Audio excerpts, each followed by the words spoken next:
सादर अभिनंदन मित्रों, मैं अंशु शर्मा एक बार फिर आपके सामने उपस्थित हुई भूमि भवन और रियल एस्टेट के काम के लिए कि उसमें आपको कैसे सफलता मिले। यदि आप भूमि भवन या रियल एस्टेट का कोई काम करते हैं तो इसमें आपको कैसे सफलता मिले।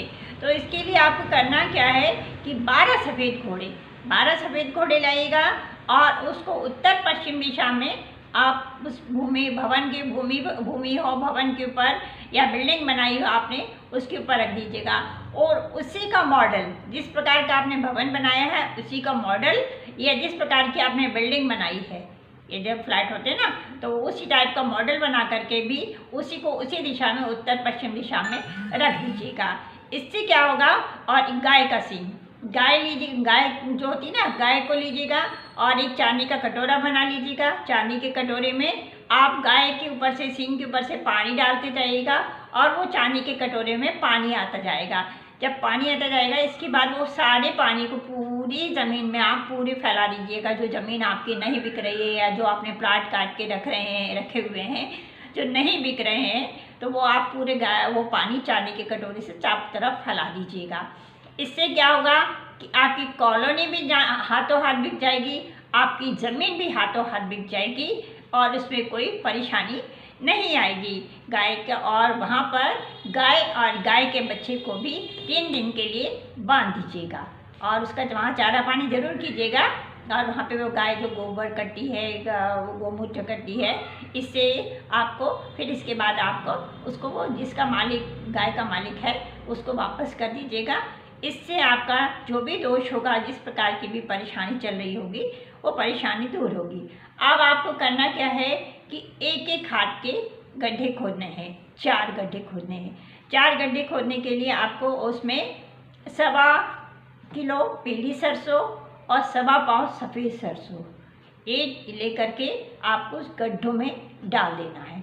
और जो गाय के सींग का जो पानी बचा हुआ होगा ना, बचा हुआ है तो ठीक है, नहीं तो और उसके ऊपर से डाल करके वो पानी रख लीजिएगा और उसको मिट्टी जो चारों गड्ढे हैं उनको बंद करके और उस गाय के सींग के पानी का वो सब तरफ उसमें डाल दीजिएगा उन गड्ढों में।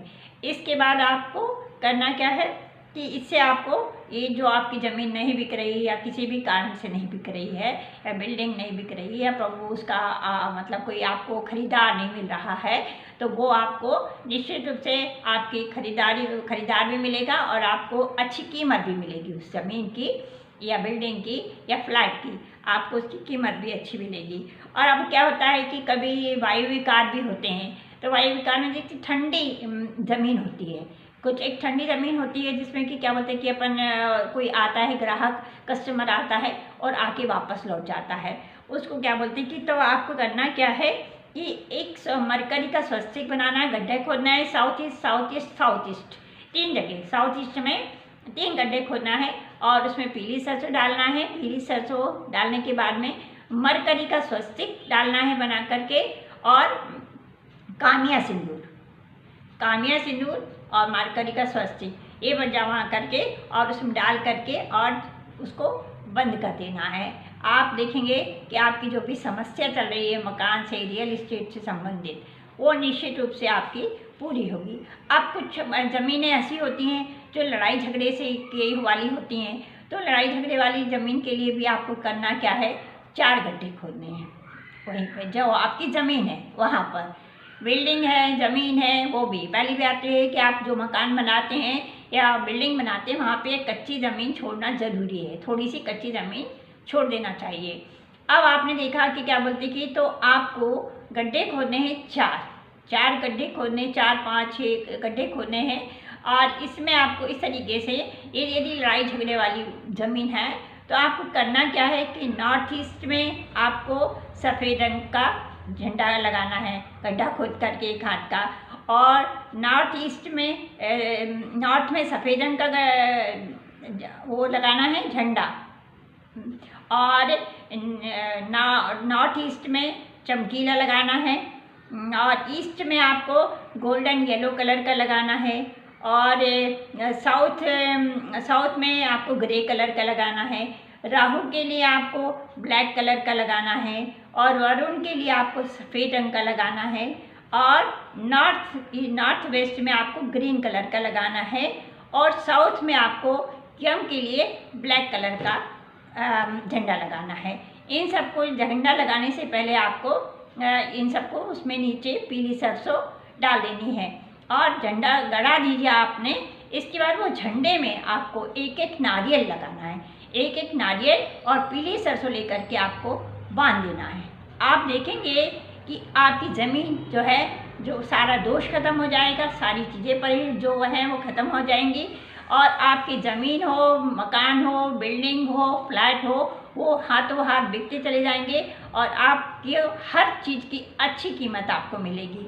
अब ये तो मैंने अब बताया आपको कि ये सारी चीज़ें आपको कर लेना है। अब क्या होता है, किस्मत का भी होता है, भाग्य का भी कनेक्शन होता है। कभी कभी हम देखते हैं कि दीमक वाली ज़मीन होती है ना, वो नहीं लेना चाहिए, वो कभी भी नहीं लेना चाहिए और नहीं तो उसका उपाय करना चाहिए दीमक के लिए कि उसका दीमक ख़त्म हो जाए पूरी तरीके से। फिर भी उसको जहाँ तक है, जो ज़मीन हम लेने जाते हैं उस ज़मीन में हम यदि पानी डालते हैं गड्ढा खोद करके और वो पानी पूरी तरीके से सोख लेता है तो वो आग्नेय कोण की ज़मीन हो जाती है।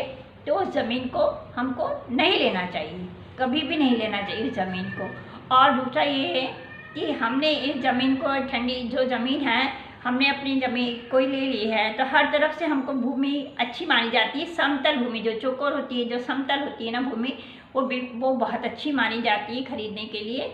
और यदि हमने किसी कारण से यदि ले भी ली है वो, तो हमको करना क्या है कि एक गड्ढा खोदना है। यदि गड्ढा नहीं, यदि हमने ज़मीन ले ली है, भवन भी बन गया है, अब गलती तो हो ही गई है, ये तो हमने कर ही ली है, तो करना क्या है, छोटे छोटे से जो डबली नहीं होती हैं उनमें मिट्टी डाल करके और उसी प्रकार से जैसे मैंने छोटे छोटे झंडे बताए तो उसमें आपने, इसमें बड़े बड़े झंडे बताए हैं तो इसमें आप छोटे झंडे का प्रयोग करके आप अपने पूरे घर में इस तरीके से लगा करके रखिएगा। इसका जो भी दोष होगा वो दोष जो होगा पूरी तरीके से ख़त्म हो जाएगा। अब आपको करना क्या है कि जो भी आपके घर, और सबसे पहले आपको तुलसी का पौधा भी लगाना है उस घर में, तुलसी का पौधा भी आप लगाइएगा। तुलसी के पौधे लगाने से क्या होता है कि जो घर के दोष होते हैं, वास्तु दोष होते हैं, वो ख़त्म हो जाते हैं और आपको हर तरीके से सुरक्षा मिलती है। आपको यदि किसी तरीके से कोई परेशानी हो रही है तो परेशानी भी दूर होती है। अब आपको एक बात और बताती हूँ कि जो भी आपने भूमि भवन बना लिया है, बिल्डिंग बना ली है, तो कई लोग जो होते हैं बाहर की तरफ गणेश जी का चित्र लगा देते हैं कि वो बहुत अच्छा है, लेकिन गणेश जी की पीठ के पीछे दरिद्रता का वास होता है।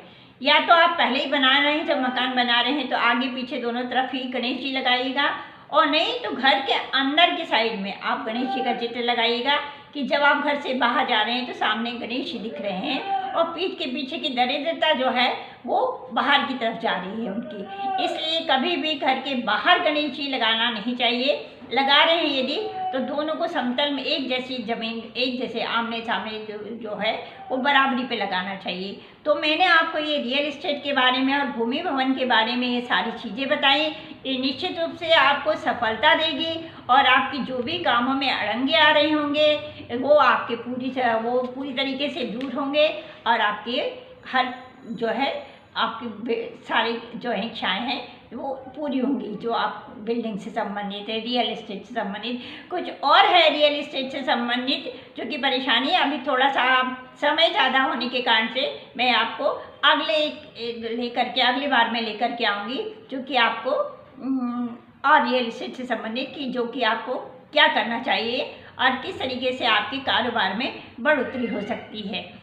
तो जय श्री कृष्ण, हर हर महादेव। मेरे वीडियो को देखिए, फॉलो कीजिए, वॉच कीजिएगा और सब्सक्राइब कीजिएगा, शेयर कीजिएगा। जो लोग परेशान हैं या फिर जो लोगों को इन चीज़ों से संबंधित परेशानी चल रही है उन लोगों को भी इसका लाभ मिलेगा। हर हर महादेव।